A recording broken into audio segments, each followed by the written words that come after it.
Hi guys, very excited today on a new episode of The Future of Skills to introduce you to someone who is leading in the creative industry with the focus on TV production that he started his career with.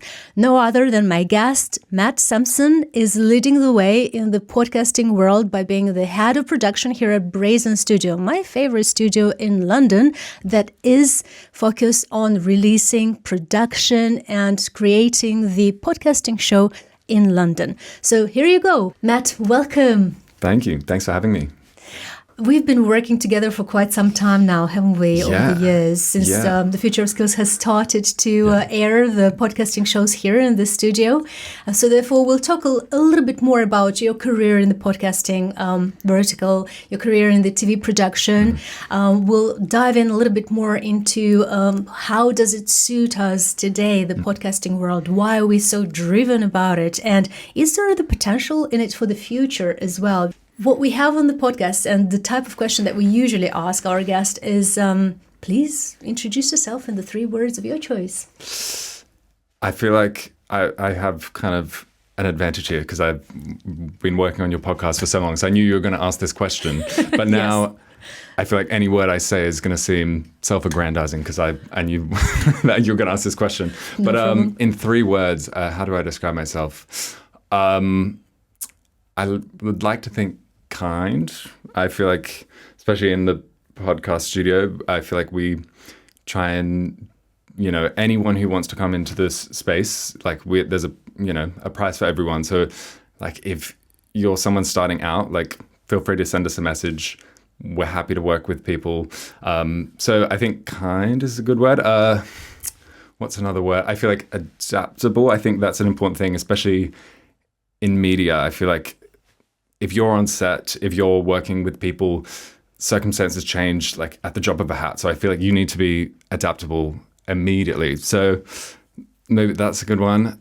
I think just open-minded. I think that is... Great choice, by the way. I think that's definitely important in any creative industry is no matter where the idea comes from, I think at the end of the day, the best idea wins.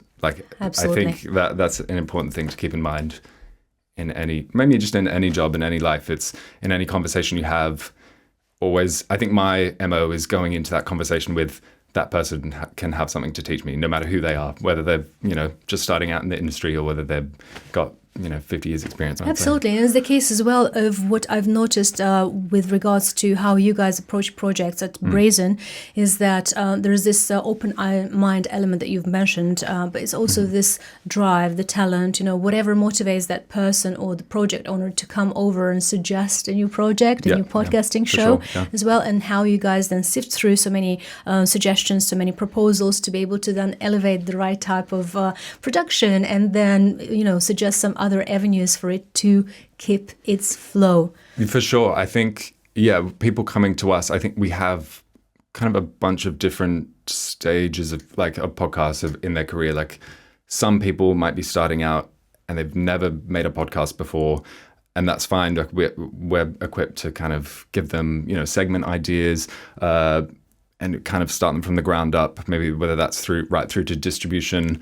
But people like yourself who've been podcasting for a while, I feel like, no matter where people are at their skill level, we're happy to meet them where they are and provide the services that we need to do that. So, here as well, I think it's important, especially nowadays in podcasting, as we have these nice cameras set up, I feel like... all angles. Yeah, I know. I think it's important as well where as a service, I think video nowadays is becoming more and more of a thing where I saw a statistic that most people get their podcast through YouTube and videos naudays. So yes. I think that is another important thing to consider. It's, obviously we can accommodate people however they want to record, whether they want to do video or audio only. But I think the statistic was 42% of podcast listeners get their podcast from YouTube, which is outgrowing Spotify and Apple. So, yeah.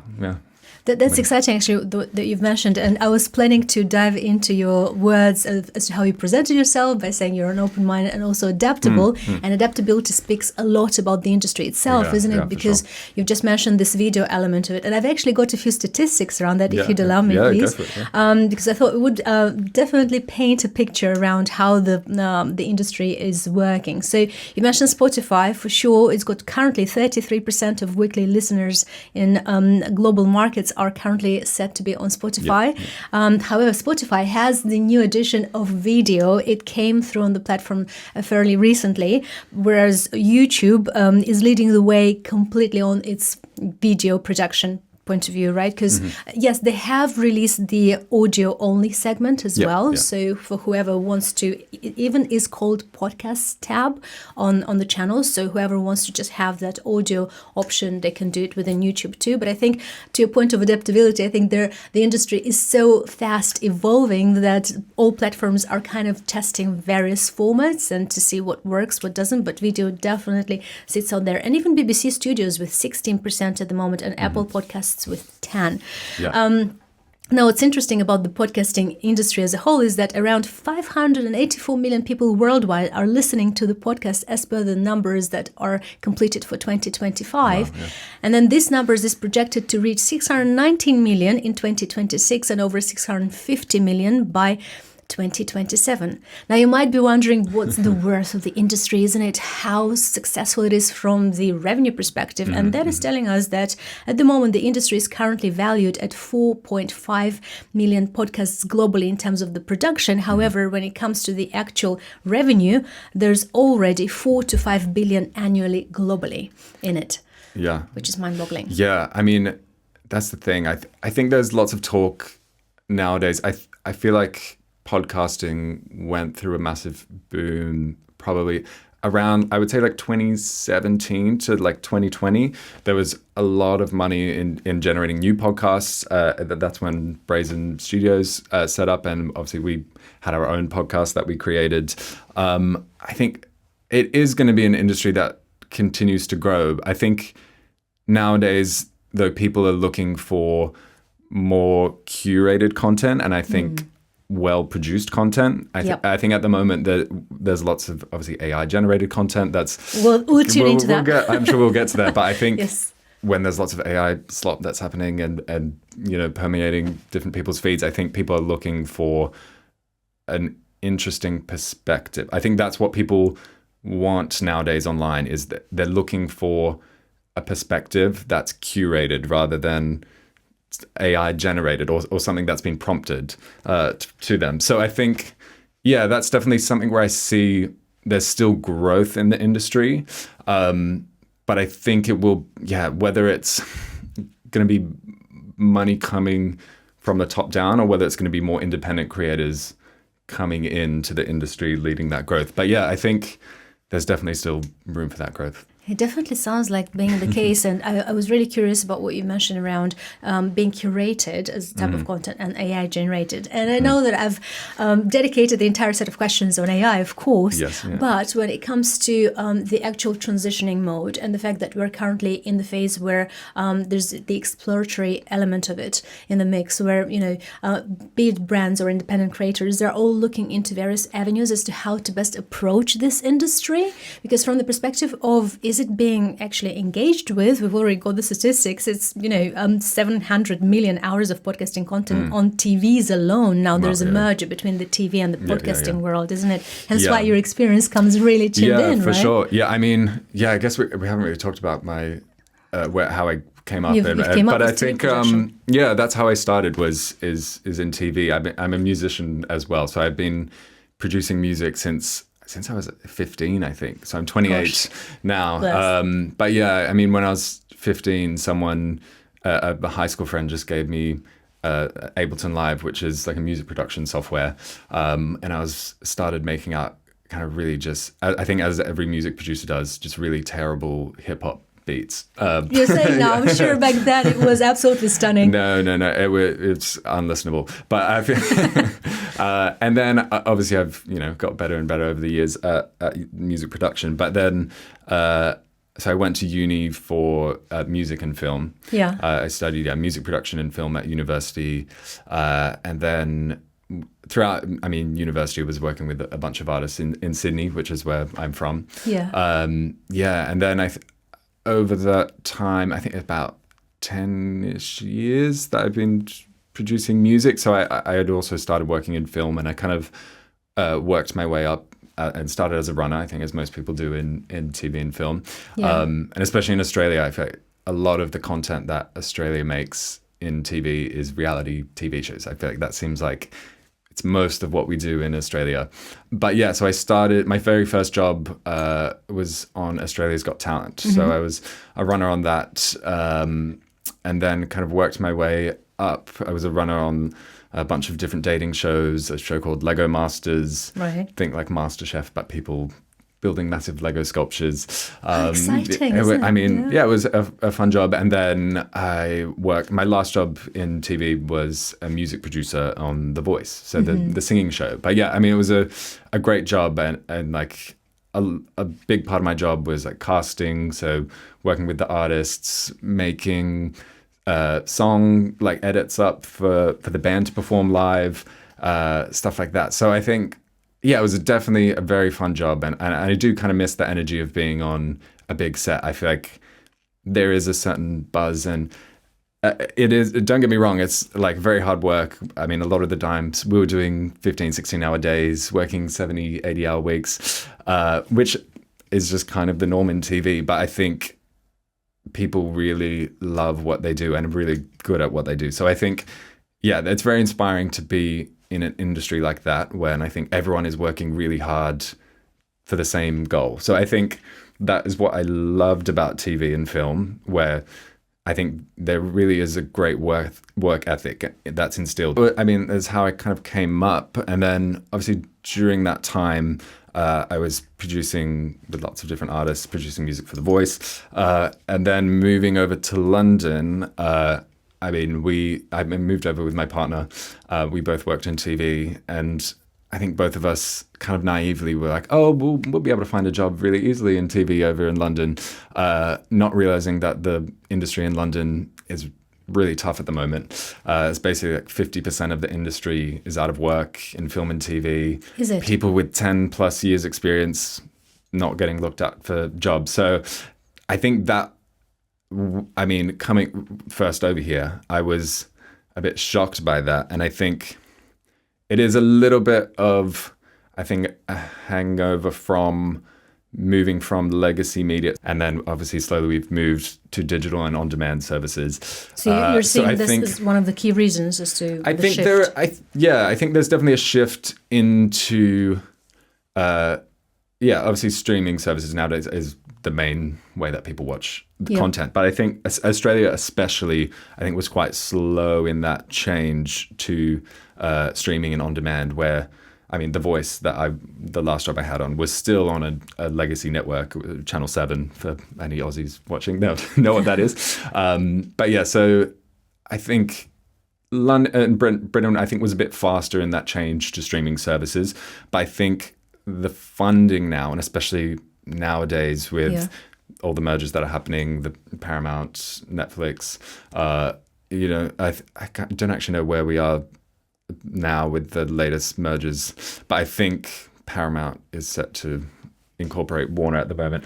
But so there's more and more mergers and acquisitions, and then less and less funding for content creation. So I think that is the main driver for unemployment in the industry, which is, a shame, because I think, there's a lot of skilled people out of work. And I think nowadays in film and TV, there's that skills shortage. So I'd say, for me, transitioning into podcasts, I knew I had all the transferable skills. Yes. And it's like, obviously, different format, but similar skill transfer. I guess that's what we're here to talk about. What's required, is skills, isn't it? Right? For the 100%. production of the content. Yeah, and for me, I always thought, like, okay, I'm going to be able to meet a bunch of different people. It's similar to being on a TV set. You meet a bunch of different people in a very short period of time, and then you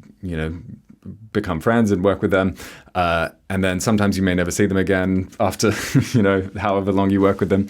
But I think, you do really create a strong network. So I was coming into podcasting, I definitely thought, like this is something that would interest me, and I know I would love and like to do it as a job. How it all shows at the minute is that there is definitely a transition phase, right? Whenever there is this transition phase, one of the key skills that I'm personally finding after speaking to so many people, be it from the career change pathway or from the perspective of them just initiating their pathway and their career ladder, but it's always the case of what are some of the transferable skills that we can focus our attention on in terms of building from the inset, and then actually then continuing to explore them later on in life, because industries may change, the format of the content might change, of course, but what stays with us is that drive, that authenticity, and the skills ultimately, right? For sure. Yeah.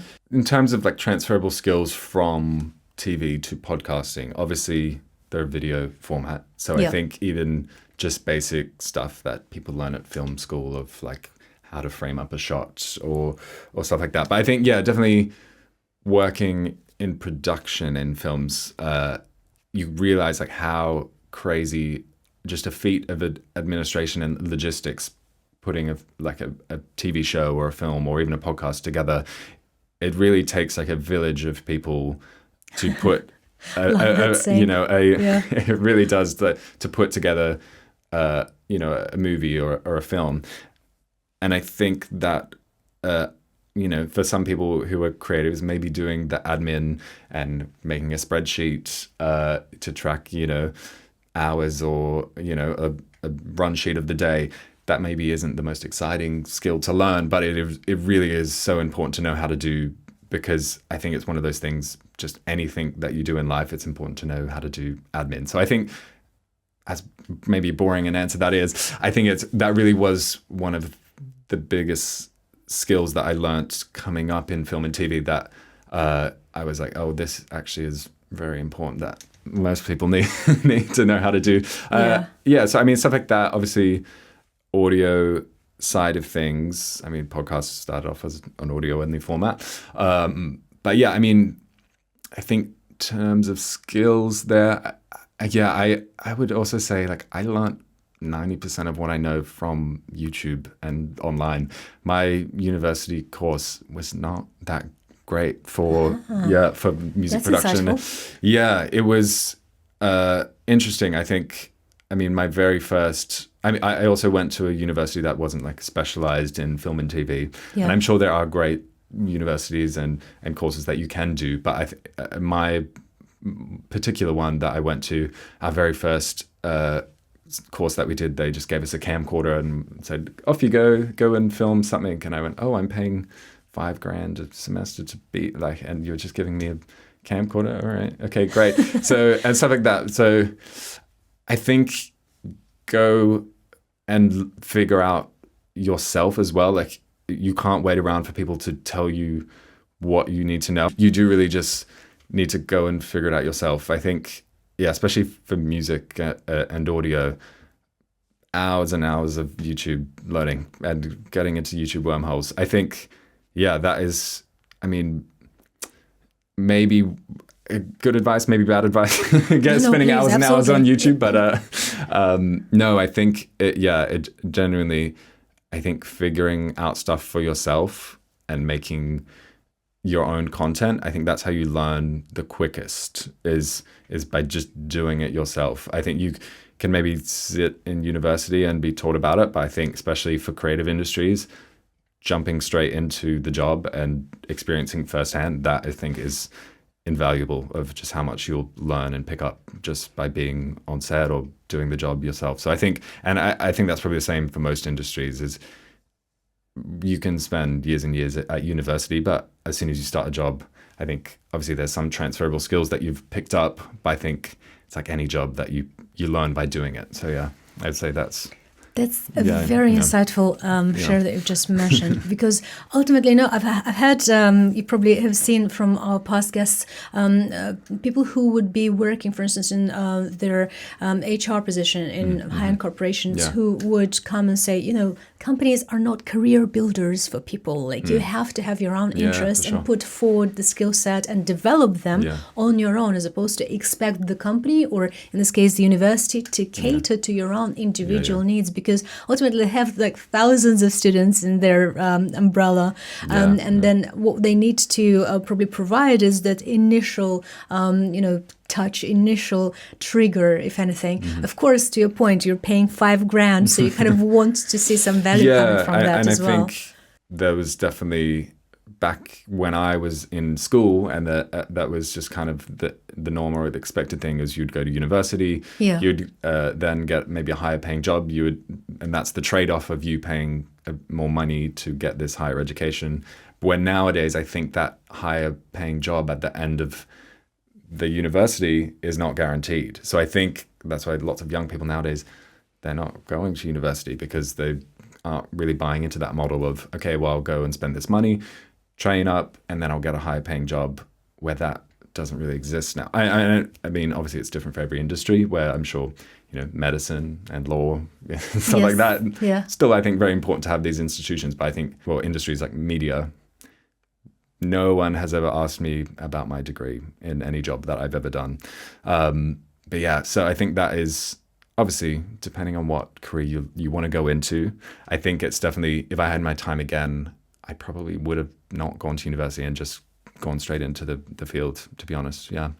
Ultimately, it's also the case of us reacting in one way or another. So you looking back, thinking now, probably I would have gotten those skills by just me focusing on building them up, right? Yeah. As I go along. And then the other element of that is getting your foot in the industry as well. Now that we're talking about the career build up in the industry of TV or, podcasting production, or just the creative industry as a whole, because it's a lot of it in it. However, as you said yourself, there's an element of some mergers happening around at the global media corporation level, and then how does that affect the ultimate creative production and the people who are involved in it? That's an entire new spectrum. So the question around the creative industry is going to be, what are the type of skills that we need to build on that would become transferable, whichever the wind blow within a given segment of it? Yeah, for sure. And I think people still are going to be making content in whatever format it ends up being in.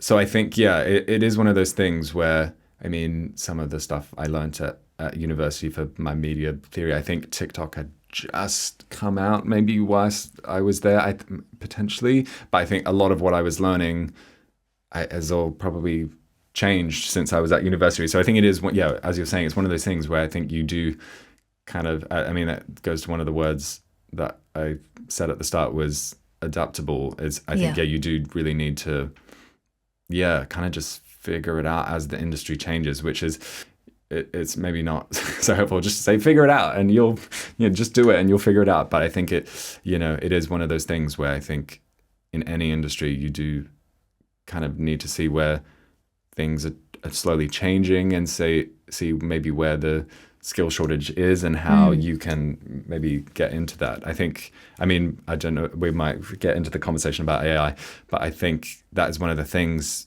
that AI has done. It's bridged that gap of skills where I think people can learn or get knowledge about anything they want. Or say coding, for example. Now anyone can code with AI. So where, back in the day you would have spent years learning how to code. Absolutely. So I think that's what AI is doing, is bridging that skills knowledge gap for podcasting and media. We do use some AI tools. We use stuff like transcript generation. Back in the day, you would have, especially in TV, you would have had someone physically writing out a transcript, where nowadays it just automatically generates a transcript.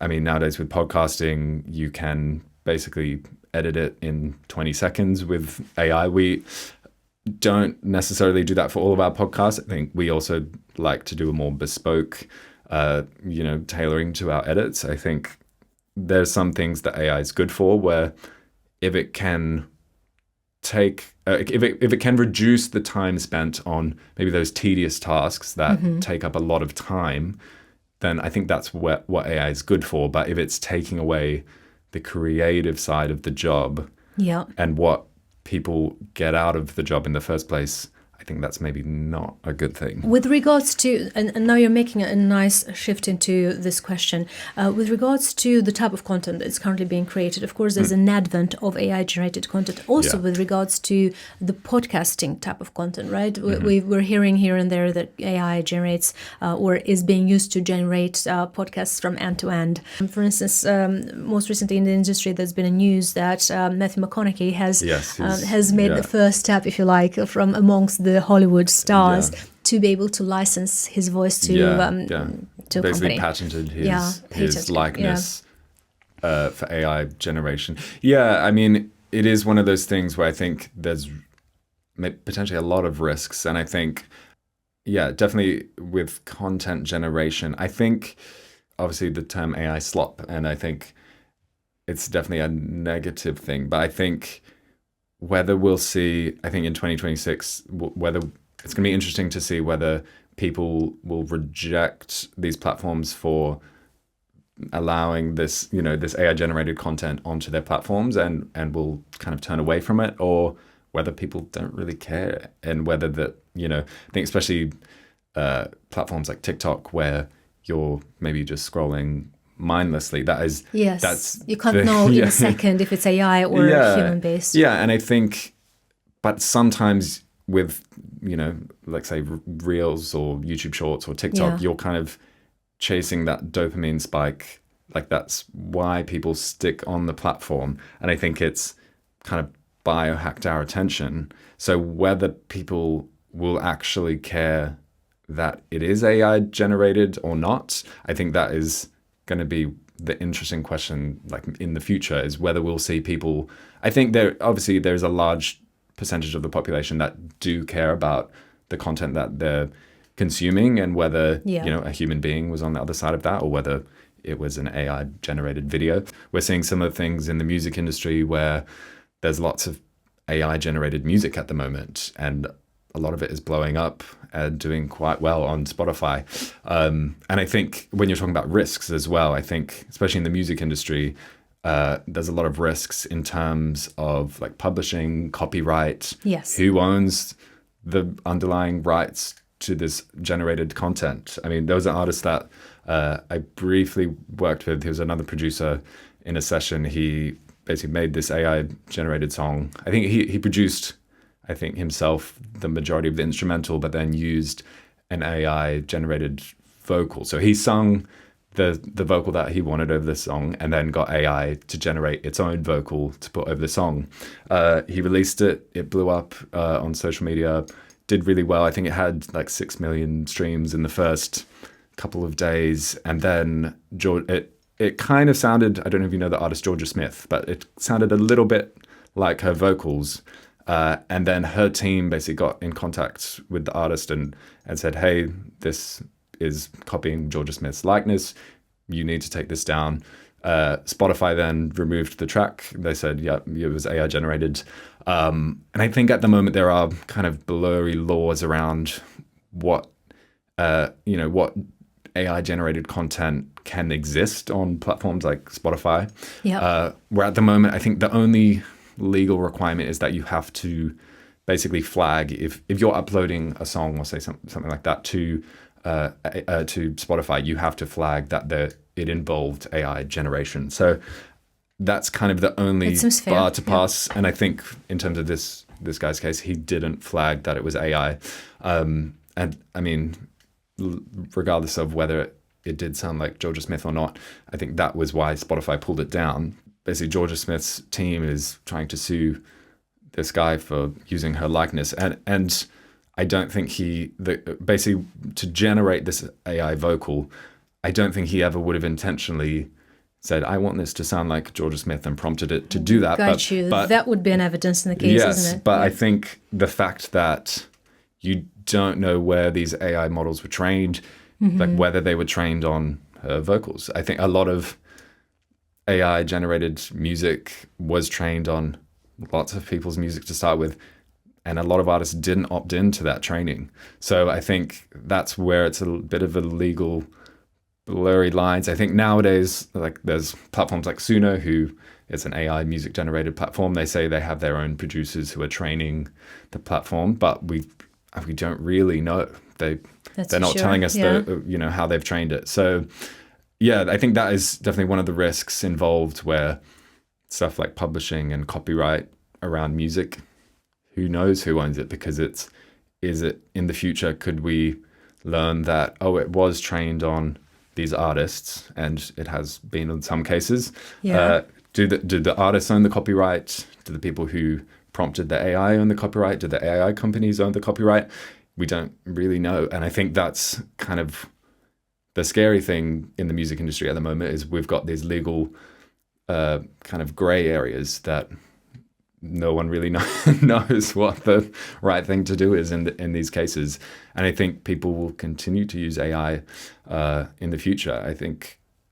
I've worked with another artist who uses AI quite a lot in their music production. I personally am maybe potentially against it. I think someone has kind of compared it to when autotune first came out, I think in the 80s or 90s. People were very against autotune because they were, you're cheating the system and you're using technology to basically make yourself sound better than what your skill level is, maybe. Right. But I think when nowadays everyone uses autotune, and it's kind of an aesthetic rather than, bridging a skill set, where I think maybe we'll look at music and AI generated music similarly, where it's a tool. Personally, I don't use it. I think it's still a little bit of a legal gray area. My girlfriend, who works in audio post-production, their whole team is advised not to use any AI generated content, because especially when they're working in, large creative ads and, there's $100,000 budgets.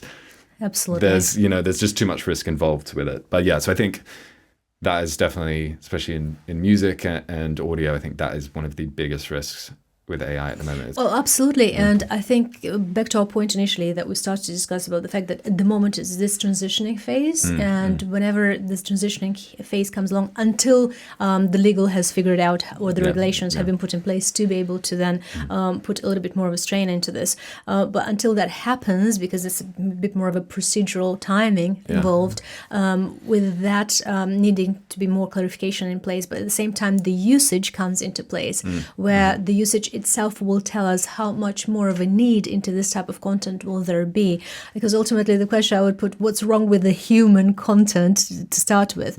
But then to your point is, with that case in particular that you've given, the AI didn't necessarily disclose what was the percentile of a usage of a particular artist, inspiration into that overall set of ingredients, isn't it? Because it's all around the ratio of a given ingredient that you display or make use of. With regards to the transparency of that set, presumably the answer would be in disclosing the algorithm's use of those ingredients, right? Meaning the ratios of inspiration that came from one artist or the other. If that would be a requirement from the legal system to make it more of a transparency abiding, then that would be a different story altogether, wouldn't it? That seems to be the main concern, I think, with DSPs and like platforms like Spotify and Apple Music, is they want, I think, because they are anticipating that maybe people don't want to consume AI generated content, they're requiring anyone who uploads songs or podcasts or whatever they're uploading onto these DSPs. I think their requirements is that they are at least flagged that it's AI generated. But I mean, there's maybe instances where someone has generated an entire song with AI and then reproduced the song. So I think where the underlying musical idea, which is what publishing is about, is the musical idea, where that was generated by AI and then someone maybe has reproduced it, so there's no sounds in it. So AI detection can't flag it. So I love that thought. So I think it's stuff like that where it's still, I think, this weird gray area that we exist in. But I think, Yeah, it's going to be definitely an interesting couple of years, I think, moving forwards, how the industry, and I think every industry, reacts to AI.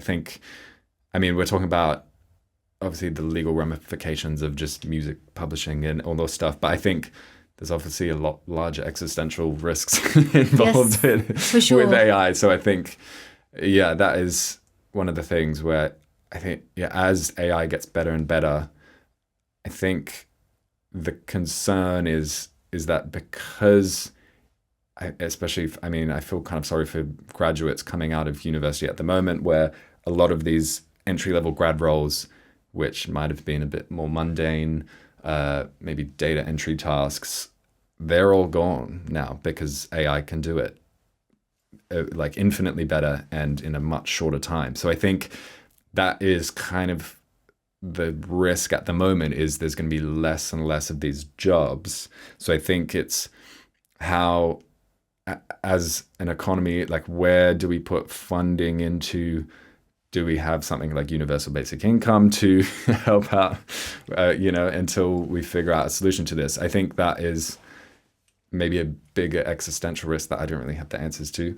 But I think it's something that we need to consider moving forwards, is how do we price in the risks of the economy is going to push on regardless. People are going to use AI tools. So I think it's how do we price in the risk of, let's say, a bunch of entry-level positions getting cut from every single industry. AI is just going to get better and better and better at doing these jobs.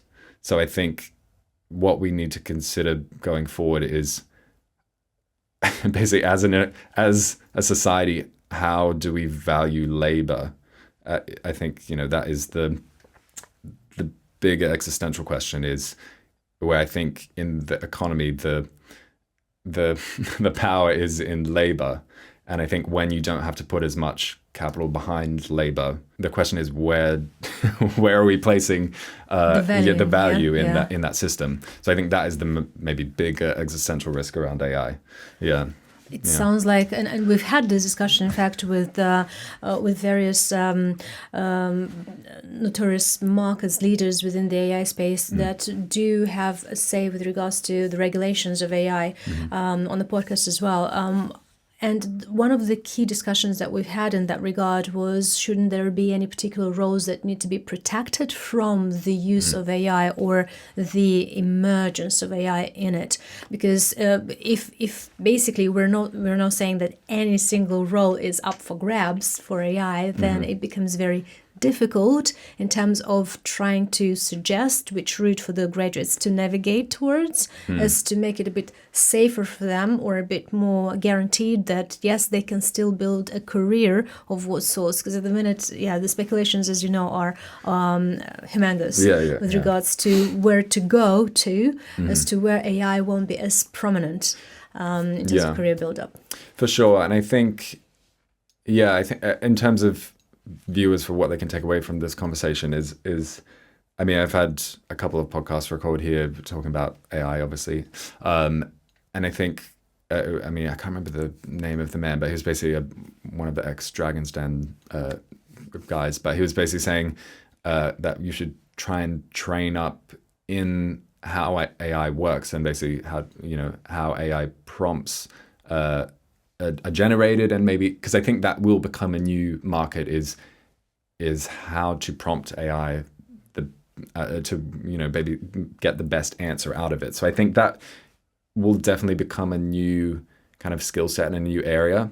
I think it's probably, in terms of skills for people to take away, I think it's learning how to use AI in maybe the most ethical way.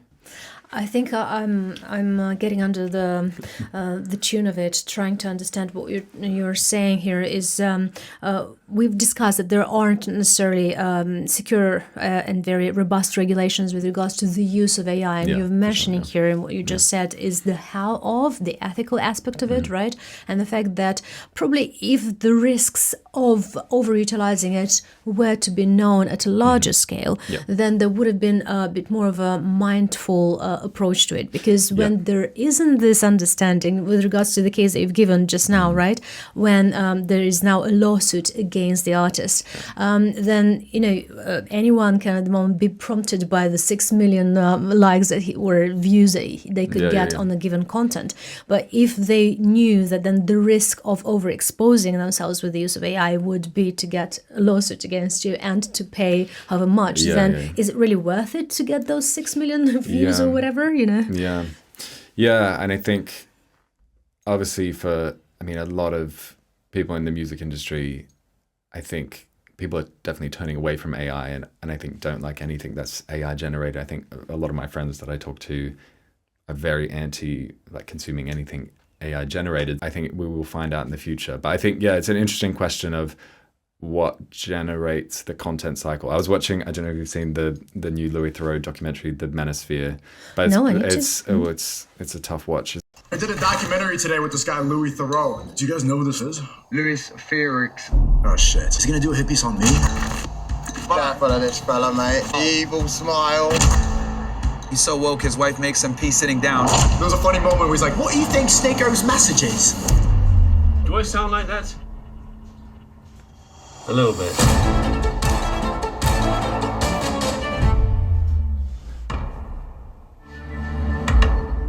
All these male influencers who are very red-pilled and quite misogynistic. It's a hard watch. But the interesting, I think, question that was brought up in that is what incentivizes them to generate the content. And I think for a lot of them, the main driver was money. That's the only thing they cared about. They were basically willing to overlook, I think, even their own values just to create this content that is maybe a bit controversial just to get clicks, which makes them a lot of money. So I think, that's maybe the darker side of media and content generation, where is the only driver for these people, where I think that may be not the case in every production studio, every industry, where I think what we're producing as a society, I think we need to price in that value at the start. Are we doing it just for monetary gain, or are we doing it because we want to instill better values and bring up the next generation of people? So I think that is I think we need to, moving forwards as a society, is, I think, especially with our young men after watching The Manosphere, I think instill the correct values in them. So it's worth a watch. It's a very hard watch. Definitely look it up. And to your point is just maybe unmasking a bit more the industry and giving the actual authentic views into it, because it's very hard these days. We were discussing with some of my guests this question around what are some of the most important soft skills that people need to gain. So we've discussed, for instance, the operational so far.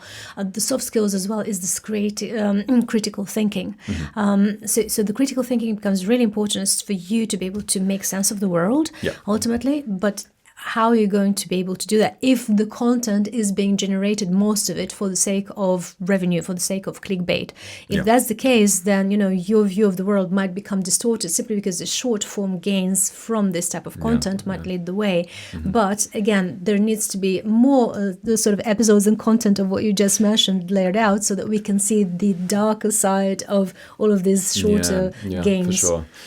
For me, I'm a consumer of media, as everyone is these days. I've installed an app on my phone recently where I basically can't watch any short form content. I think I love that. What's the name? It's called No Scroll. I think there's a couple different ones. It's called No Scroll. Someone else was showing me one the other day where I can't remember what the name of it is, but basically in order to unpause your blocking on the app, you have to do a mindfulness task where you maybe do a minute of mindfulness breathing or something, which if I knew the name out, maybe I'll insert it afterwards. But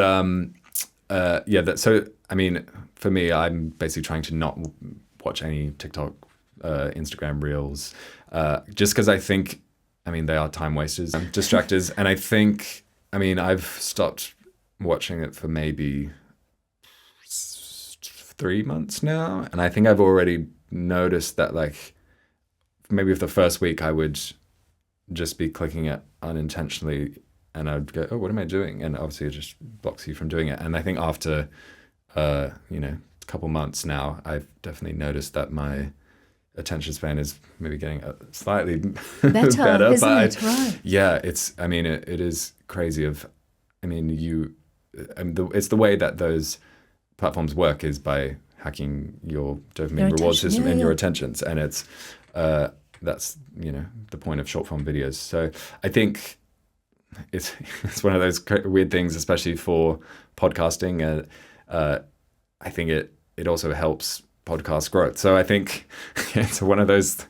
Yeah, it's a long form, isn't it? We're not doing short form as much. I know, but I think short form content, I think, is great for maybe if you have a hook and you want to point people to a long form conversation. I think that's what it's good for. Yep. And I'm hopeful that for the future of podcasting and just media content in general, we're going to be pushing people to more long form conversations. Absolutely.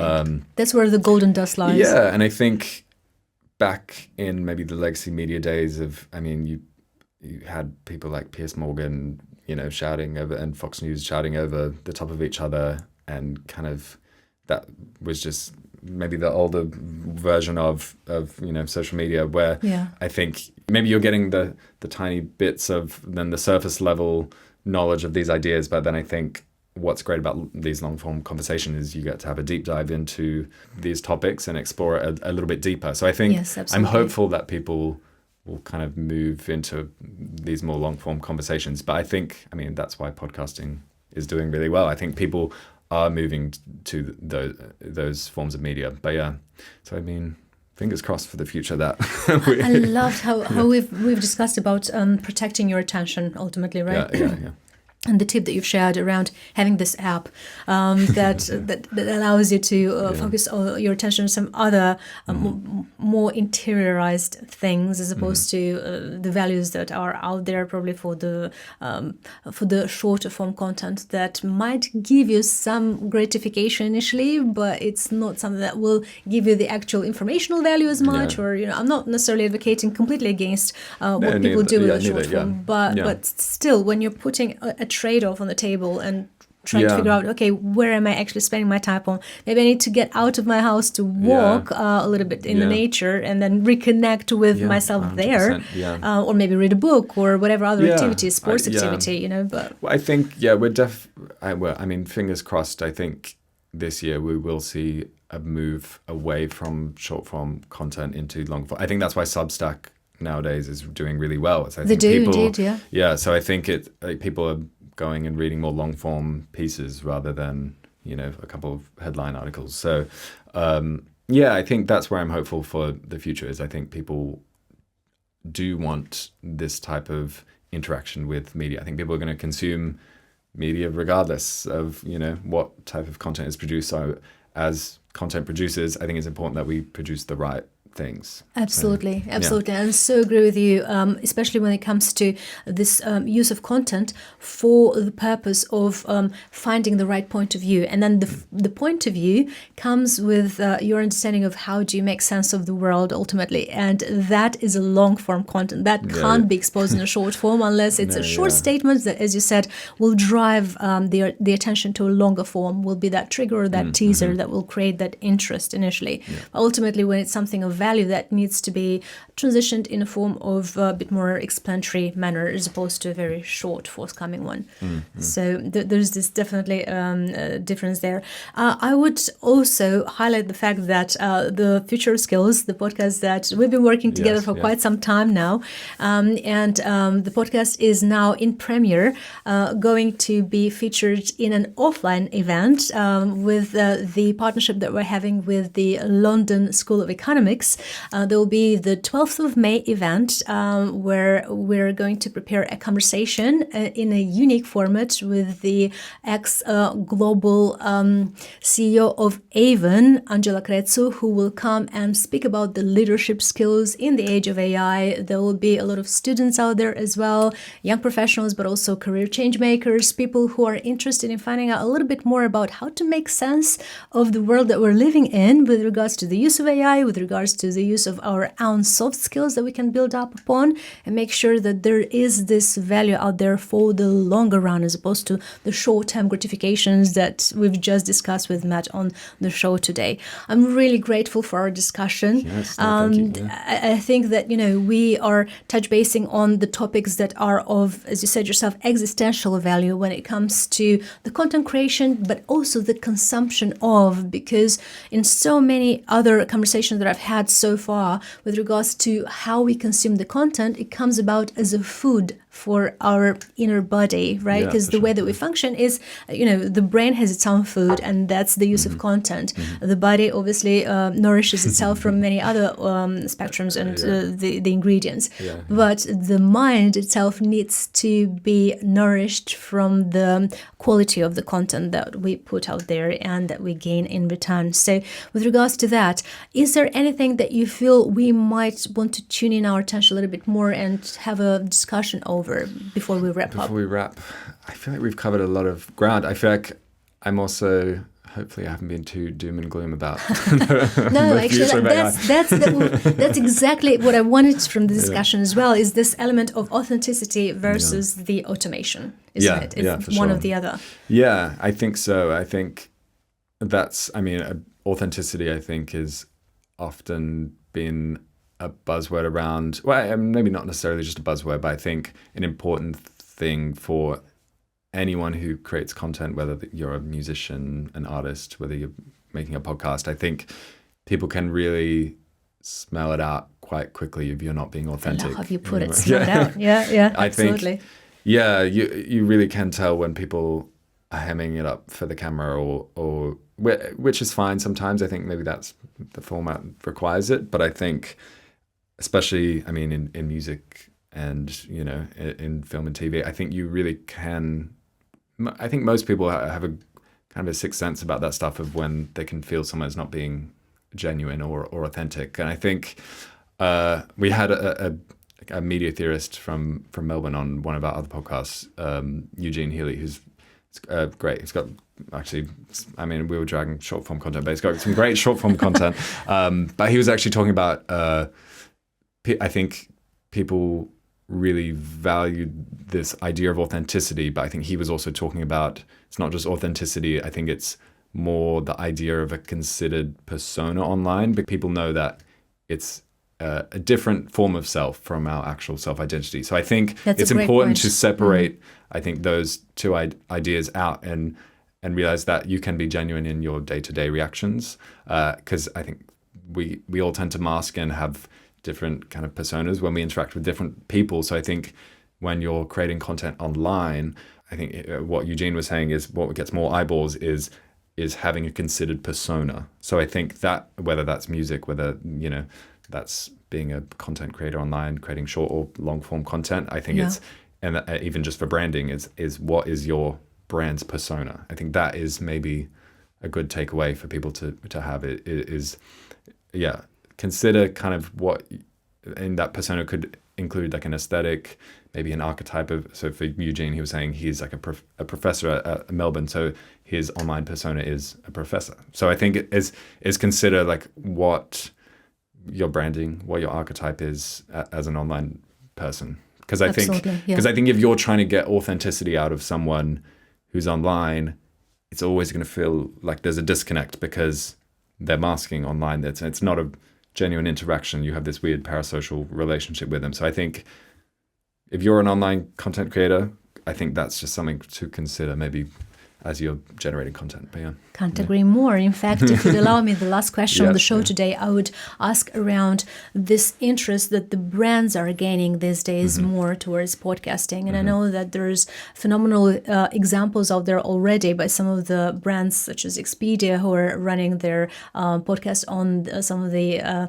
very unseen before destinations and travel and how to prepare for travel in that sense. But also there's food as well they have their own podcast, on how they're utilizing it, and how they're making the use of storytelling as part of the product launches and whatnot. So it's trying to figure out how that authenticity impacts the use of podcasting for you as a brand, but meaning corporate brands these days, because the interest out there, I think, is only going to grow with regards to the use of podcasting for the brands. There's already around 4.5 million podcasts out there. Yeah. Interesting to see what's the proportion of those that are out there that are being curated by brands alone. Yeah, so I think, and at Brazen, I think a lot of our clients are more corporate clients. So I think as podcast creators, I think lots of people think of it as either, I mean, if you consider it as different streams of maybe genres of, like, this is maybe more informative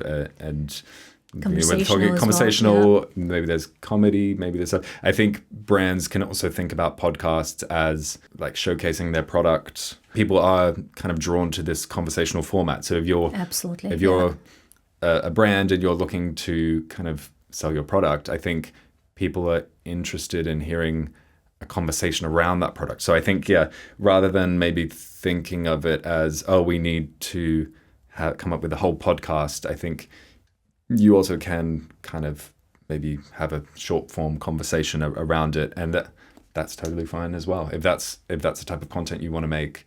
But I think if you're a passionate brand with something to say, I think, as we're talking about, authenticity and being genuine, so I think as long as people are willing to engage with that online, I think a conversational format, I think, is where people are drawn to the most. So I think that it's a great idea for brands to come in and try out a podcast. Why not? It gives them a voice, isn't it? And then for it sure. also, as you said yourself, it helps create that considerate persona online, whereby 100%, if you are the type of brand that would love to get under the hood, if you like, of exploring what your brand is capable of with regards to attracting the likes of conversations that even your other consumers might be having an interest for offline about, or if they might be researching about a certain type of discussion, and then you come as a brand into their realm of interests with regard to those particular discussions that they are searching for.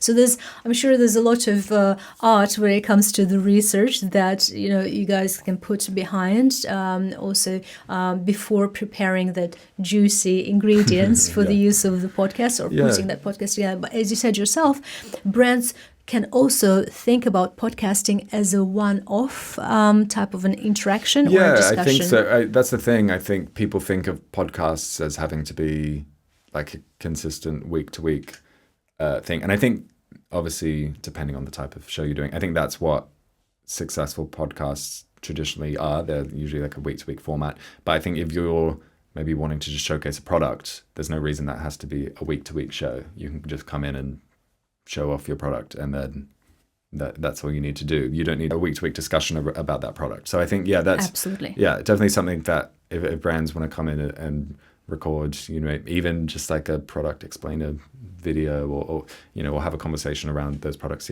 for sure. It's all about storytelling ultimately, isn't it? If the product is worth that type of story behind it, be it an episode worth of a story, then why not film it? Or if it's a service, then you're talking about your service as a storytelling realm, as opposed to just simply the type of service that is as many others in the market without it having that standalone USP that you can claim that it's definitely associated to its image. I mean, for Brazen as well, we started originally as a branding agency. And then I think we realized the importance of podcasts kind of along the journey. And we realized we can actually integrate this into a branding and a content creation. And they're quite synergistic. Absolutely. I hate that word, but No. It makes a lot of sense here. I think we've explored extraordinary avenues in our conversation, isn't it? The authenticity, the adaptability in the age of AI as well, and the creator's realm, whereby, there's a lot of challenges that are currently being infused by this transition, because every transition comes with challenges. However, these are unprecedented changes that we're exposed to, something that humanity in itself hasn't been exposed to in its entire existence. So it's the how do we navigate. Nobody has a particular answer to it, but it's more about from our understanding of how things work and how we are framing it up for ourselves. It's what we're making sense of. Yeah, I think also people who are working for these AI companies, I don't think they have the answers for it either. There's people who work. I don't think so. No, in people who work for these AI companies who work maybe in the ethics departments of it. I don't even think they necessarily have the answers. I remember listening to a conversation with someone who worked for OpenAI, raising a lot of concerns about it, and basically was fired instead of having his concerns listened to. They decided to let him go. So I think it's one of those things where, I mean, I'm hopeful for the future, but I think it's going to be interesting to see how we respond to AI just in general. And ultimately what we're doing here with podcasting is that we're helping you guys create that point of view on the back of these valuable conversations that we're having. So what remains to me for today is to thank you graciously for our conversations today, Matt. Thank you so much. Thank you. It's a thanks pleasure. for having me. Yeah.